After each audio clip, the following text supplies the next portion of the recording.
Hello students, अब हम करें नेक्स्ट एक्सरसाइज का बेसिक 3.3 का। ठीक है, ट्रांसपोज ऑफ मैट्रिक्स, यानी किसी मैट्रिक्स का ट्रांसपोज क्या होता है। अगर अपने किसी मैट्रिक्स के रो और कॉलम को इंटरचेंज करते हैं, यानी interchanging of row and column, उसको बोलते transpose of matrix. For example जैसे ये है, ठीक है, इसका अपने को ट्रांसपोज करना है। ट्रांसपोज को ए डैश लिखते हैं या कई बार ए की पावर टी भी लिख देते हैं। ठीक है, दोनों एक ही बात है, ए डैश या ए की पावर टी। अब देखो, इसका ट्रांसपोज करना है, इसका मतलब है रो को कॉलम में चेंज कर दो। ठीक है, जैसे ये 3 5 है, इसको ऐसे लिख दो। √3 1 है, इसको ऐसे लिख दो, इसको ऐसे लिख दो। ये इसका बन जाएगा ट्रांसपोज, यानी 3 × 2 था, अब क्या बन जाएगा 2 × 3। रो को कॉलम में चेंज करना है।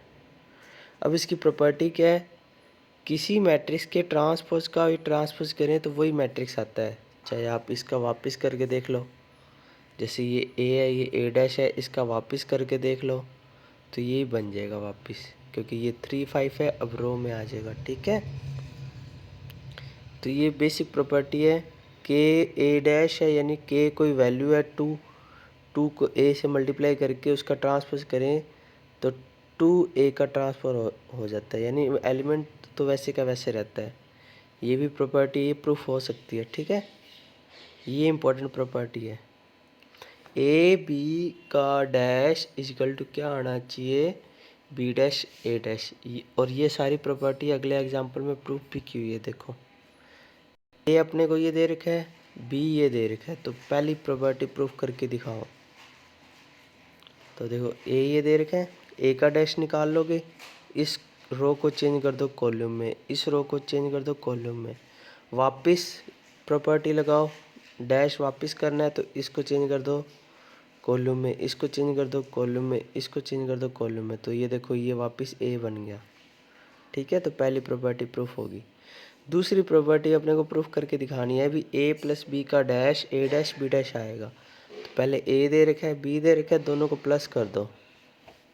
ठीक है, प्लस कर दिया। अब इसका डैश करो तो रो को कॉलम में चेंज कर दो, इस रो को भी कॉलम में चेंज कर दो, तो ये तो LHS आ गई। अब RHS में ए डैश प्लस बी डैश करना है, तो ए का डैश निकाल लीजिए, इसका डैश, इसको कॉलम में चेंज कर दो, इसको भी कॉलम में चेंज कर दो, इन दोनों को भी कॉलम में चेंज कर दो, तो ए डैश बी डैश आ गया। अब इन दोनों को प्लस करोगे तो ये आइडेंटिटी प्रूफ हो जाएगी। अब के वाली देखो कैसे, के को बी से मल्टीप्लाई कर दो, ये आ गया। अब के बी का डैश करके देखो, यानी इसको रो को कॉलम में चेंज कर दो।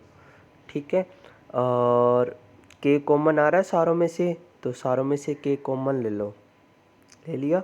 और ये देखो, ये बी का डैश था, तो ये प्रॉपर्टी भी प्रूफ होगी। नेक्स्ट देखो, नेक्स्ट क्वेश्चन है, एक चौथी प्रॉपर्टी थी वो भी यही है। ए अगर दे रखा है, बी दे रखा है, तो ये प्रूफ करके दिखाना है। ये फोर्थ प्रॉपर्टी है। ये देखो, ये हो गया, ये हो गया, ये हो गया, एक और है, एक ये अब अलग से क्वेश्चन में बना के दिए इसने, तो ये क्वेश्चन कई बार आता भी है, तो ध्यान से देखो इसको। ए अपने को दे रखा है, बी दे रखा है, तो ए बी का डैश इजिकल टू आना चाहिए बी डैश इंटू ए डैश। ठीक है, तो पहले ए दे रखा है, बी दे रखा है, पहले मल्टीप्लाई कर लें ए को बी से, फर्स्ट रो फर्स्ट कॉलम। ये कितने इंटू कितने की है, 3 × 1 की, और ये 1 × 3 की, तो 3 × 3 की बनेगी, ध्यान रखना। तो फर्स्ट रो फर्स्ट कॉलम ये आ गया, first row second column -6, first row third column 12। ठीक है, तो ऐसे ही second row first column, second row second column, second row third column, तो ये मल्टीप्लाई करने पे आ गया ए बी आ गया। ठीक है, अब अपने ए डैश बी डैश निकाल लेते हैं। ए डैश यानी ये रो है, इसको कॉलम में चेंज कर दो, सॉरी कॉलम में रो में चेंज कर दो, और ये रो है, इसको कॉलम में चेंज कर दो, ये बी डैश आ गया।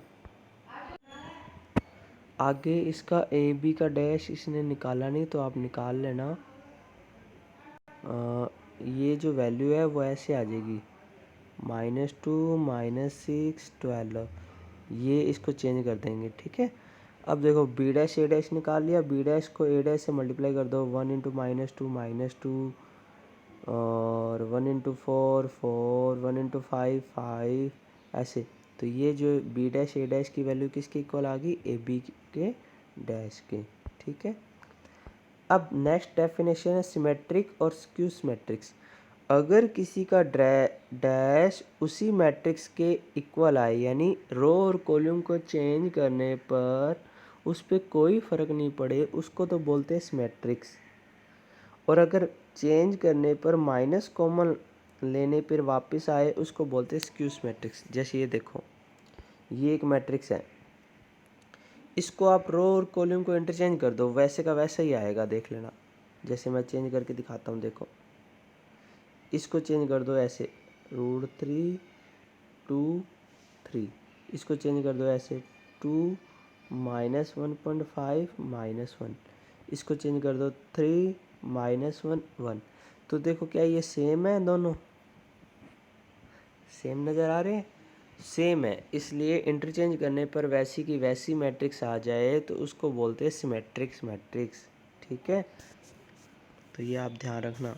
और स्क्यूस मैट्रिक्स किसको बोलते हैं, माइनस कॉमन लेने पे उसके इक्वल आए, जैसे B dash is equal to minus A, ठीक है। जैसे मैं इसको चेंज करता हूँ, देखो इसको चेंज कर दो 0 E F, इसको चेंज कर दो -E 0 G, इसको चेंज कर दो -F -G 0। अब इसमें से माइनस कॉमन लेना तो क्या आएगा 0 E F, ऊपर वाले प्लस हो जाएंगे, जो प्लस है वो माइनस हो जाएंगे और जो माइनस है वो प्लस हो जाएंगे।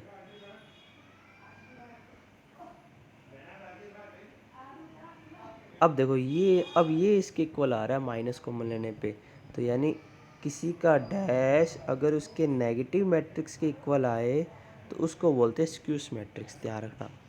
अब कोई ए मैट्रिक्स है, तो अब ये एक थ्योरम है, ए प्लस ए डैश सिमेट्रिक्स होएगा और ए माइनस ए डैश स्क्यू सिमेट्रिक्स होएगा। ये अपने क्वेश्चन में प्रूफ करेंगे, ठीक है। ये आप कर सकते हो, इजी से बिल्कुल, देख लेना। और ये सबसे इम्पोर्टेंट थ्योरम है, किसी भी मैट्रिक्स को सम ऑफ सिमेट्रिक्स और स्क्यू सिमेट्रिक्स की फॉर्म में लिख सकते हैं ऐसे, जहाँ ये तो होता है सिमेट्रिक्स और ये होता है स्क्यू सिमेट्रिक्स। हाफ हाफ का मल्टीप्लाई इसलिए किया क्योंकि इसको सोल्व करके देख लेना, ए प्लस ये ए ही बचेगा, ठीक है। बस अब अपने करेंगे एग्जाम्पल